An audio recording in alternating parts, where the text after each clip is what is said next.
Would would का प्रयोग में पढ़ रहे हैं। इससे पहला नंबर क्या है, to express a strong desire का मतलब होता है कि उत्कट, क्या उत्कट इच्छा बतलाने के लिए क्या किया जाता है, वुड का प्रयोग किया जाता है। किसका प्रयोग किया जाता है, वुड का प्रयोग किया जाता है। जैसे लिखा है would that I were child again, I were child again मतलब पढ़ क्या कि काश, क्या काश मैं क्या पुनः बच्चा हो जाता। क्या कर रहा है कि काश में पुनः बच्चा हो जाता। तो जो जिंदगी मतलब जो आनंद बच्चे बचपना में है वो आनंद अभी समय है किसी को नहीं है। इस समय सब चीज सभी के ऊपर जिम्मेदारी हो जाती है, लेकिन उस समय किसी भी चीज का टेंशन नहीं है। खाना है, पीना है, घूमना है, उसको कोई काम धाम की जरूरत, कोई भी चिंता नहीं है। ना काम करना है, ना कुछ नहीं, खाना है, खा के जहाँ मन करे वहाँ घूमे फिरिए, नो टेंशन। पढ़ाई के भी टेंशन नहीं रहेगा। छोटा बच्चा अगर कह दे पढ़ने जाओ तो नहीं जाएंगे तो घर के लोग कहेगा ठीक है ना मत जाओ, कहेगा छोटा बच्चा भी कहाँ पढ़ेगा। ऐसे में तुम लोग नहीं पढ़ेगा तो घर से क्या स्टिक उठेगा और क्यों नहीं पढ़ने जाएगा, जाओ जल्दी ना। माँ बाप खेत कर लेके आएंगे तुमको, स्कूल तक पहुँचाते हैं लोग ना। लेकिन बचपना में कोई है, कोई टेंशन नहीं है, खाए पिए मन जहाँ मर्जी वहाँ सो गए। अगला नंबर है would that she where my beloved. Beloved का मतलब होता है प्रेमिका। बिलव्ड का मतलब क्या था, एक होता है लवर, लवर का मतलब क्या था प्रेमी, और बिलव्ड का मतलब क्या था प्रेमिका।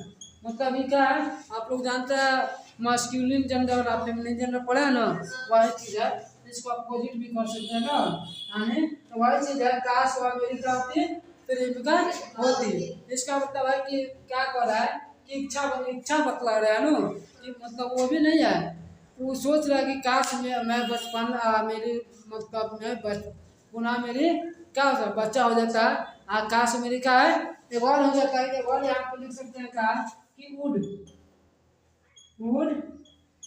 डैट ठीक है he where my teacher, where my teacher. इसका मतलब क्या जाएगा, काश वे मेरे काश वे मेरे शिक्षक होते। समझ में आ गया आप लोगों को, काश वे मेरे शिक्षक होते। ठीक है कि नहीं, समझ में आ गया सबको। अब किसी को डाउट नहीं है, ऐसा सवाल अब आएगा तो आप लोग बना सकते हैं ना। चलिए देखिए अगला नंबर क्या हम लोग का दूसरा पॉइंट लिखा है यूज ऑफ वुड, देखा ना। जैसे टू एक्सप्रेस ए नेचुरल और habitual action in the past. जैसे कि लिखा है बीते समय के एक स्वाभाविक या आदत का मतलब समझते हैं, हैबिचुअल जो आदत होता है क्रिया को व्यक्त करने के लिए इसका प्रयोग किया जाता है,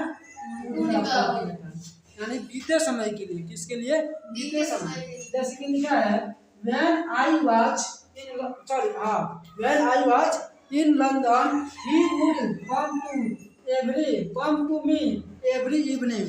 मतलब जब मैं लंदन में था, जब मैं कहाँ था लंदन में था, तो वे मेरे प्रत्येक शाम को मेरे पास मिलने के लिए या मिलने आते थे ना, मेरे पास आते थे। कब, प्रत्येक शाम को, हर एक शाम को।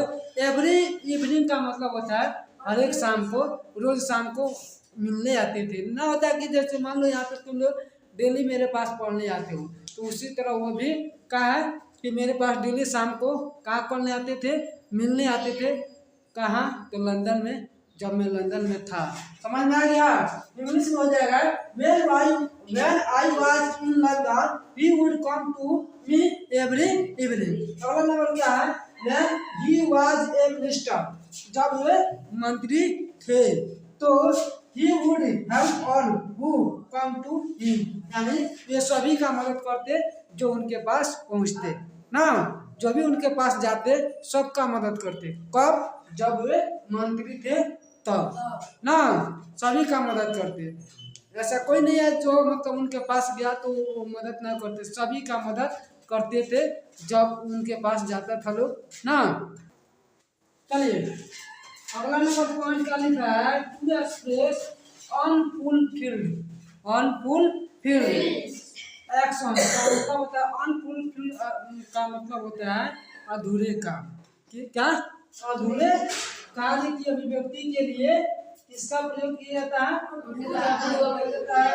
जैसे कि एग्जांपल है if you had invited me I would have attended the function. Attended the function यानी अगर आप मुझे आमंत्रित करते तो मैं क्या होता जलसे में शरीक होता। मतलब अगर आप मुझे आमंत्रित करते तब ना मैं वहाँ पे पहुँचता, नहीं करते तो नहीं पहुँचता। नहीं किया तो नहीं ना पहुँचेंगे। मन की जहाँ पे यदि तुम आमंत्रित करते तो मैं जलसे में शरीक होता, जलसे में पहुँचता। ये काम क्या है? अभी तो अधूरे है ना, पूरा तो नहीं हुआ ना। पूरा हुआ रहता तब ना। अधूरे काम में किसका प्रयोग किया जाता है? वुड का प्रयोग किया जाता है। यहाँ पे देखिए तो वुड का प्रयोग हुआ है। अधूरे काम में किसका प्रयोग किया जाएगा? अगला नंबर है I would not have done this work without your cooperation. मतलब कहने का मतलब हो रहा है कि बिना आपकी सहायता के मैं यह काम नहीं करता। बिना आपकी सहायता के क्या होता है? मैं आपके काम नहीं करता। समझ में आ गया आप लोगों को? यानी अधूरे काम के लिए किसका प्रयोग किया जाता है? वुड का प्रयोग किया जाता है। ठीक है।